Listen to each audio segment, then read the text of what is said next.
Today we have a first for H.P. Lovecraft month, a rare moment some might say, as we have a sequel, Bride of Re-Animator. Now I'm aware it's not strictly speaking based on a Lovecraft story, but I couldn't resist looking at the Re-Animator series again. Plus, who can say no to Jeffrey Combs' Herbert West? Welcome back to H.P. Lovecraft month.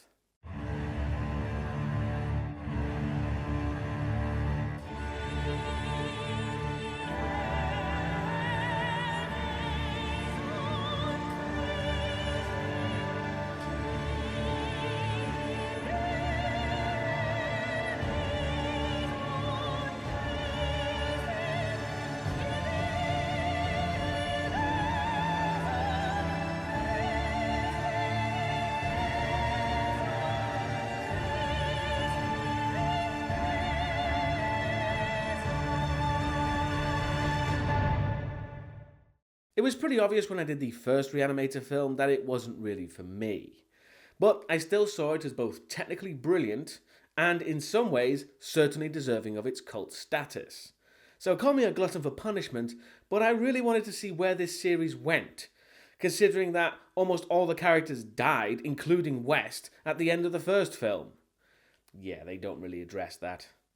Bride of Re-Animator begins particularly strangely with the head of Dr. Hill floating in a black void, cursing out West for what he's done to him, giving us his evil cackle, showing clearly why David Gale was cast in the first place. That opening implies that Dr. Hill is the big bad guy for the film, however, in the scheme of things, he's really not that important at all. We then move to Peru 8 months after the first film with none other than Dr. Kane and Dr. West, who's recovered from his apparent death last time. And they currently seem to be starring in an episode of MASH, working as medics in a bloody civil war. Bloody being the optimum word, as they try to save a soldier, but end up getting hosed down with the guy's blood instead. This doesn't really faze West, as he immediately springs into action with his reagent. And before he starts, I want to say how I enjoy this film is less of a sequel, and more of a continuation of the original novel. Specifically its last two sections, titled The Horror from the Shadows and The Tomb Legions. In The Horror from the Shadows, West and the Kane equivalent, simply known as the narrator, work as medics during World War I at Flanders. And, just like the film, West works on reanimating individual body parts as opposed to full bodies. But I'm getting ahead of myself. West continues experiments, with Kane not really having the same enthusiasm. But things are cut short when... now, I forget her name. A lot of vagina.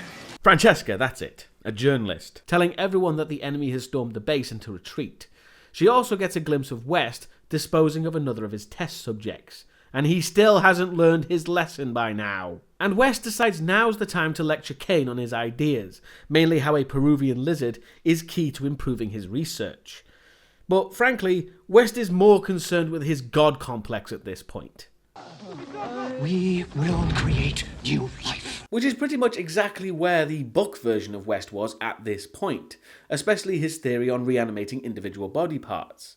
However, I think the film version gets a little bit further along in his research. Eventually the enemy, and I'm calling them that because the film doesn't specify who they are, breaches the camp and attacks the two doctors. Kane manages to machete the guy to death, but is also stabbed himself, and West guns down 2 more before escaping back to Arkham. The film makes a big fuss about Kane getting stabbed, but it's all resolved by the next scene. Also, we'll see that West and Kane manage to get back to Massachusetts and working at the hospital again, no problem. I would have thought they fled to Peru to get away from the shitstorm they left behind. And I usually complain about overly long opening credits, but when a film does them like this, I don't mind, because of the fun music and interesting artwork. It's not just white text on a black background. So we return to Miskatonic Hospital as Kane tends to a female patient who is dying at this point. And Kane might have a bit too much bedside manner, but West really doesn't give a shit. Like when the woman says her head is the only part of her not sick. You're right. That part of you is quite well. You know, West, there are other fields in medicine you can go into that would give you access to all you need and wouldn't require you to deal with patients. I don't even know why he's there right now. She's off to surgery and West has already earmarked her for his research, again not giving a shit. Kane quite rightfully gives him an earful for his attitude. Moving to the morgue... Wait, hang on. Why in hell's name did they skin the corpse? A morgue worker would never need to remove someone's skin to perform an autopsy. It looks like they autopsied Frank after the Cenobites got him, for God's sake. It's a bit excessive. I mean, it's a good effect, but just doesn't make any sense. We're introduced to morgue worker Dr. Graves, and he's approached by cop Lieutenant Leslie Chapman. And yes, there's a brief random moment of Graves laughing at his name. The lieutenant has a gift for Graves, though, concerning the hospital massacre, and he reveals none other than Dr. Hill's head, saying he picked it up from a carnival sideshow. His head at the carnival was originally meant to be shown, but it was quickly removed from the script and never filmed, which seems like a misstep if they wanted to maintain that darkly humorous edge of the first film. We also learn that Dr. Hill's head, and every other body or body part from the massacre, doesn't decompose, as Graves shows the lieutenant their stock. Not sure why there's police tape all over it after 8 months. You'd think they'd have done something with it, like cremation. There's also a bottle of West's reagent just sitting around. Graves says he was planning to look at it, but clearly that's bollocks. Graves also shows the lieutenants a recently deceased ballet dancer. Suicide. Would-be ballet dancer didn't have the stuff, cut off her feet and bled to death. Why was that funny? No, seriously, in any context, why would that cause someone to giggle like a creepy uncle? But hey, maybe that was meant to make Graves look as creepy as possible, because it certainly fucking worked. The lieutenant also wonders where the dancer's feet are. Graves has no idea, but knowing West is around, I'm sure they'll show up somewhere, especially when Graves stops his assistant from revealing that a lot of body parts have been disappearing. And right on cue, West goes shopping for some body parts, finding none other than the heart of Kane's girlfriend from the last film, Megan. However, I don't think West believes it'll be useful in his research, but it's a good bargaining chip to help him to get Kane to do what he wants. After stuffing the heart in his pocket, West spots Hill's head, wondering how it got there, implying that he was the one that put it at the carnival. He takes some time to berate Hill before leaving, with the lieutenant spotting West, who, as we'll discover, knows a lot about him. But really, considering the events of the last film, West ought to be more cautious about leaving Dr. Hill to his own devices. I mean, okay, yes, it's just a head, but that really didn't stop him last time. If I were West, I'd keep that head in a very secure place somewhere, and not in a room full of usable body parts and reagent fluid. And yes, I'm sure West doesn't know that the reagent is in there, but that still doesn't excuse his carelessness.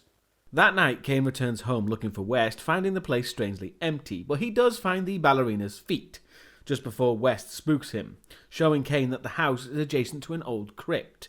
Once again, this film aligning nicely with the novel.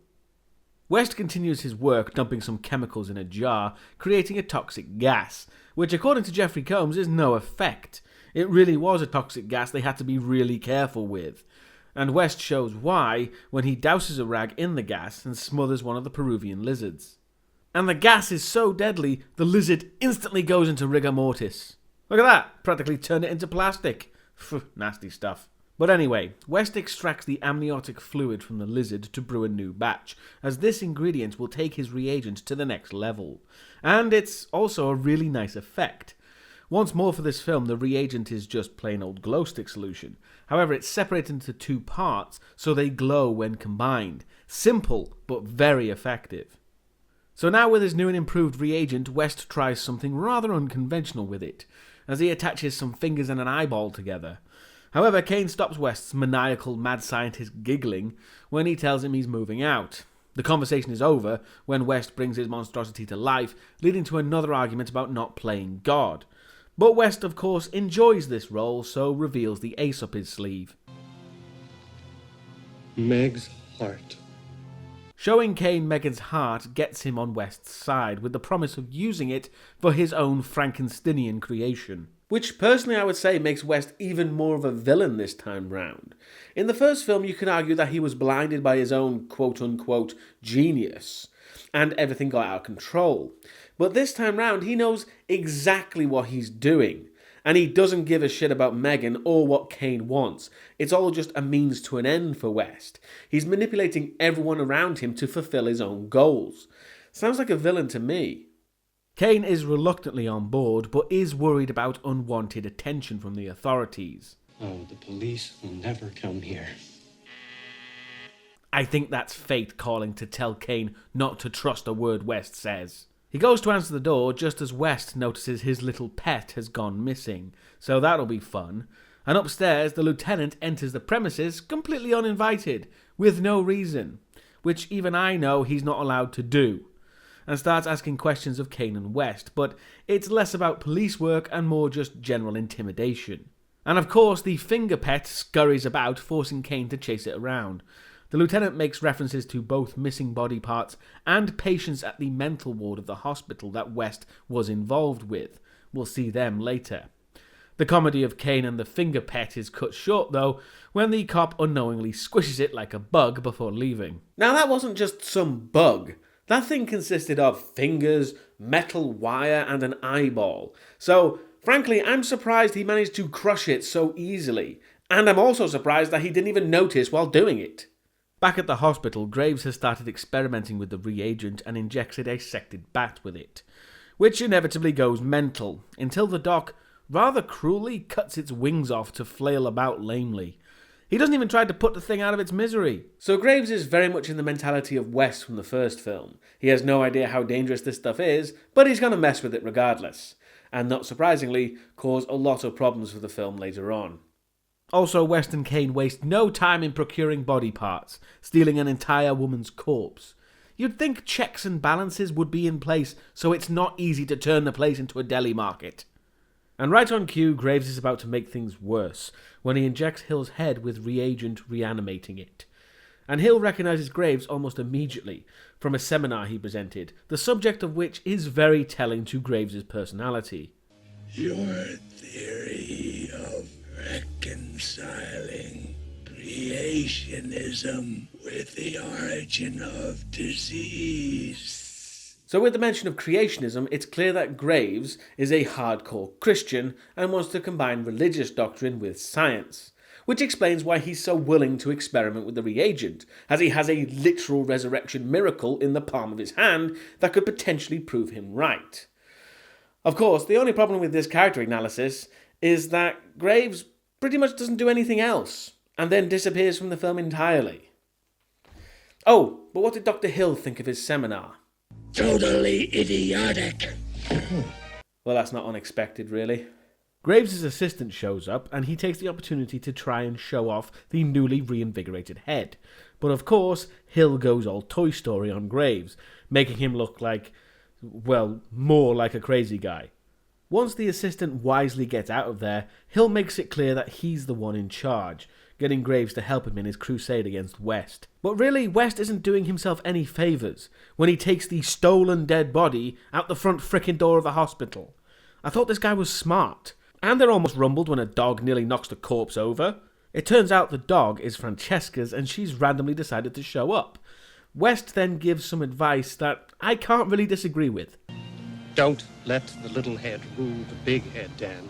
So naturally, Kane ignores this piece of wisdom and invites her to dinner at his place. West is saying that to keep Kane focused on the experiment. But let's be honest, the people Kane get attached to usually end up dying horrifically, so although his intentions might be wrong, West is definitely right in this case. The lieutenant starts asking Francesca about Kane and West, and then for some reason takes her on a tour of the hospital, telling her about the massacre. And Francesca, having no idea why she's getting the privilege, is shown to the hospital's zombie ward, a place where the remaining zombies from the massacre are kept, with the doctors thinking it's some kind of mental trauma. The lieutenant also mentions that every person in the zombie ward has a death certificate. Also, it reveals the cop's real motive, as one of the zombies is his deceased wife. Which is when Francesca is grabbed by them. Don't worry though, they don't do harm to her, they just make really stupid faces, and then she runs out. Why was any of that allowed to happen exactly?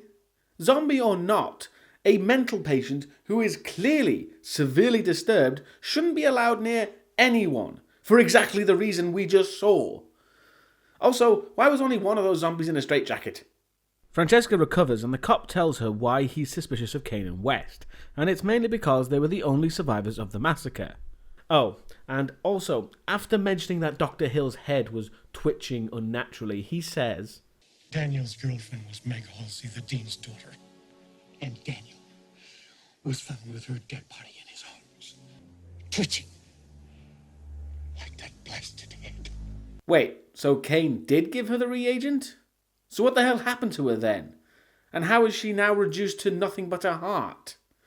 Although, having said that, the director, Brian Usner, did want Barbara Crampton to return. However, her agent advised her against such a small role. Which is a shame, really, because it would have given the film an even bigger sense of continuity. And back at the house, our reanimators have wasted no time in assembling their creation. Which, horrible as it looks, I love the fact that it looks like it could possibly function, with metal ball joints for the shoulder as well as wires and ratchets to hold everything together. It's some pretty damn good effects work, and will continue to become even more impressive as it becomes whole. Francesca shows up, not really looking particularly affected by her experience earlier, or in the least bit uneasy about Kane and West. And while they cook, the cop once again shows up outside, which must be by this point count as police intimidation, because he's got no real grounds to be there. Kane and Francesca go right for the sex. Really doesn't take him that long, does it? And while they do that, West tinkers downstairs with a foot, quite enjoying tickling it. And then for the sheer hell of it, he attaches a hand to the foot. Why, springs to mind. Since he knows the reagent works, he's just messing around for no reason. And the worst part is, once his new pet kicks him in the face, he just stuffs it in a bag and walls it up in the adjacent catacomb. Seriously, at least destroy your creations once you've finished with it, for God's sake. It's this kind of blatant stupidity that will come back to bite West hard. And to make it really clear that this cop is engaging in thoroughly illegal intimidation and harassment, he just casually breaks into the house, being found by West, shoving him about. Even I know he'd need a warrant for this visit, since evidence collected without a warrant or probable cause is inadmissible for a criminal prosecution. So regardless of what he finds there, he can't use it to arrest West and Kane. But this cop doesn't seem particularly stable, so I doubt it really matters. So yeah, the cop becomes increasingly violent and unhinged, eventually finding the lab and the body they've been working on. However, when things start getting out of hand, West has a revelation for the lieutenant. Your wife died of multiple contusions to the head. From a blunted stroke. Multiple blows to the head. Ha! She fell, did she? He then adds another murder under his belt, using the lizard-killing chemical. So not really surprising, given his demeanour, the cop beat his wife to death. And I guess seeing her still walking around fucks with his head a bit. Good. The guy's a complete scumbag, and should feel guilty. This series enjoys creating people significantly worse than West. But let's be honest, West would not be pants-on-head stupid enough to reanimate another evil guy who hates him. Kane finds them both, West pretending the guy just had a heart attack, and then, what do you know, our genius reanimates the guy. Why in holy hell would he do that? West claims it would be a good test before they reanimate the body they've made, but this isn't any different to the hundreds of other zombies he's made. West is a complete idiot. That's the only explanation at this point. The cop soon wakes up and, yeah, is as hostile as you'd expect. Kane tries to shoot him, but ends up looking down the barrel himself. However, it's Machete West into action, hacking the cop's arm off. He manages to cauterize the wound before running off. He even locks the door, which is a lot more cognitive ability than most of the other zombies. And upstairs, Francesca has another zombie encounter finding the cop, who could talk fine moments earlier, but has now completely lost the power of speech and can only grunt. He and the dog get into a tussle, ending with the dog's leg being ripped off, forcing the cop to run off again. And meanwhile, West is wandering pointlessly around his catacomb, showing us that the place is dangerously close to collapse for the later climax. And now, despite managing to use and lock a door moments ago, the cop has trouble opening the door, but does it eventually, ending up wandering around the graveyard moaning, so he's gone full zombie. Kane eventually manages to calm Francesca down, but West fucks that up completely when she hears her dog downstairs, discovering what West done to it.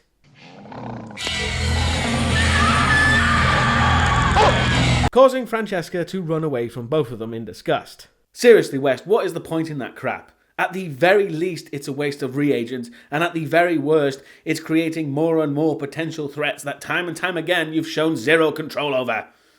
It's like a compulsion at this point. It's ridiculous. The next day our doctors are back to work, with West wanting his one last piece for his creation. Yeah, he needs a head, and considering his comment about Kane's patient earlier in the film, you can see where this is going. Speaking of that scene, I highlighted how West has the worst bedside manner. Well, Kane is apparently in close second for that award, as the woman literally dies right in front of him, and he doesn't even notice for half a minute.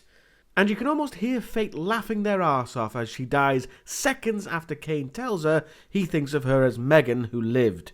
Kane tries to resuscitate, with it not really working, so West does what he does best and slices her open, with Kane getting another good blood facial for his trouble. But of course the woman dies, and West calls time of death. No! Not again. You kind of have to feel for Kane here, because he really does have a terrible track record when it comes to resuscitating women. So it's not surprising he freaks out a bit. And of course, West, being who he is, knows that this is the exact right amount of push needed to get Kane fully committed to his creation. And holy shit, do you remember Dr. Hill? Yeah, he's still in this film, as we return to him having quite the dream. And according to commentaries, with that kind of tongue movement, he's clearly dreaming about Megan, waking up cursing West's name. But finally, Hill has a role in this film as he tells Graves to take him to West.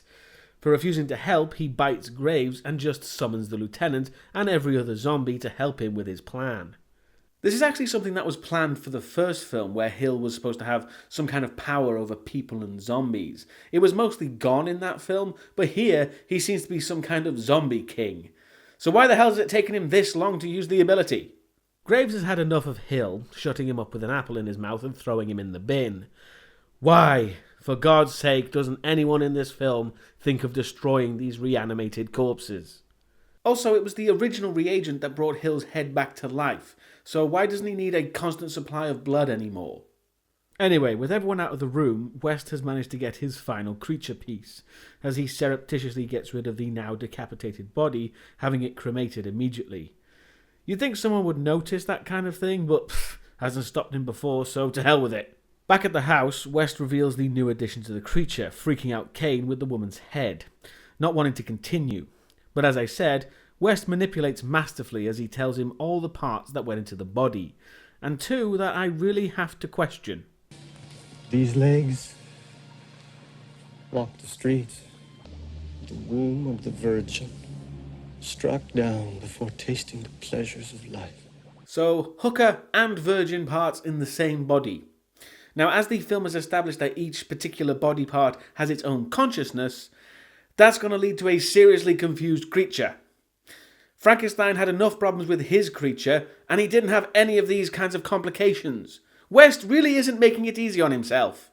Making things worse when he reveals that one hand, while playing with the tendons I might add, was the hand of a murderess. Come on, West, you must be doing this shit on purpose at this point. And for some reason, Kane is now successfully manipulated into finishing the project. There's no helping these people. Back with Graves, he finds the apple Hill had in his mouth as the cop has come to rescue him, and he's forced to give Hill's head bat wings. Yes, you heard that right. I would mention how you need more than just wings to attain flight, but we're talking about a decapitated head here, so... Francesca tries to call Kane from the hospital, however, before the call connects, she spots the cop walking past. Her attempts to look away fail as the cop grabs her, who then, rather disgustingly, molests her with his stump. I guess Hill's perviness is transmitted psychically. Fortunately, Francesca escapes, though. Oh, and Graves is left in the body fridge and kicked out of the movie for good. The hospital zombies are now free as well to rampage everywhere. But do you see what I mean about how Hill wasn't really much of an antagonist? This is pretty much the climax starting, and this is the first thing he's done. Whereas West has throughout the film continued to make more and more problems for himself, making him, in my opinion, the real villain here. Back at the house, a nice classic horror movie thunderstorm has started to really enhance the situation, as Kane and West prepare the corpse for reanimation, using reagent-infused bandages. However, I have to tip my hat to the film for this reference, when they notice the wall moving slightly. Sounds like rats in the wall. Yes. That's what it is. which is a not too subtle reference to the Lovecraft story Rats in the Walls, and actually has some parallels with this film, as it's about an old house with inhuman monsters underneath in a vast catacomb. After the interruption, they start the reanimation process by injecting the heart with reagent and letting it travel through the body naturally. Oh, I get that metaphor! But after a few minutes, nothing seems to be happening with the body, which is when the doorbell rings, irritating West. And I love how he grabs the gun. Like, he doesn't care who it is, he's gonna shoot him in the face for annoying him.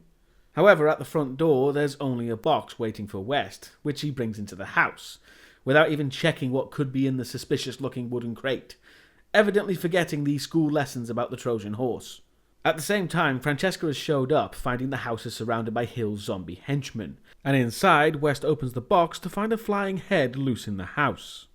Also, this time when Francesca is grabbed by the cop, his wife is ready for some beyond-the-grave revenge as she attacks him, allowing Francesca to get free, but having to hide from another zombie.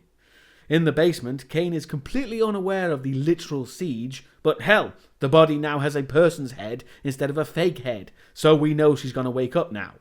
And so she does, coughing and sputtering to life. So for some reason, Kane tries to give her mouth-to-mouth. Which I honestly think is just a way for Kane to get in there early with the corpse lady. Because does he not remember the guy surviving as just a severed head? These zombies don't need to breathe. Or anything else for that matter, considering just an arm can function. But anyway, the zombie woman, who I would say quite deliberately walks around and even acts like the Bride of Frankenstein, is now fully revived. And I think God might be pissed, as now the thunder, lightning and rainstorm starts in full force, which distracts the zombies outside long enough for Francesca to get indoors. And as West is looking for his head, he nearly manages to get a shot off. That's when Kane unveils their creation to West, who's positively enthralled. However, by the way he wrenches her head in order to look at him and how he's insulted when she shrinks away from him, it's clear he considers her more his property than a human being. It's then Francesca warns them about the zombies at the doors as they break in, forcing the group to take refuge in the basement, with West and Francesca having to barricade the door without Kane's help, who's like a lovesick puppy, showing Francesca that he's gone bye-bye mentally for the moment when he tells her that the woman is Meg. Francesca kinda manages to snap him out of this bizarre delusion, and he's woken up out of it properly by the woman acting more like Frankenstein's monster towards Francesca. And we also get a classic Jeffrey Combs line. With my hands, I created what no man's mind or woman's womb could ever hope to achieve. I love how much conviction Combs puts into lines like that, and he doesn't stop there. There